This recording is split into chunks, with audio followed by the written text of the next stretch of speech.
In this video, you are going to see how to create neon glow text in Microsoft PowerPoint. Let's get started. Here I have a blank slide. Let us go to Design, go to Format Background, go to Solid Fill and choose the black background.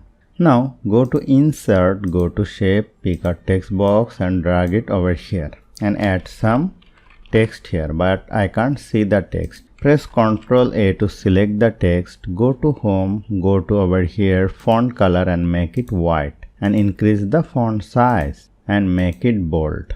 You can change the font from here and increase the text box size and place it like this. Now if you want to add the neon glow, click on the text box, go to Shape Format, go to Text Effect, go to Glow, and from here you can choose a glow of your choice. Even you can go to Glow option and choose the glow. From here you can increase or decrease the transparency, even the size. So hope you found this video helpful. If you like this video, please share this video with your friends and family and don't forget to subscribe. Thank you.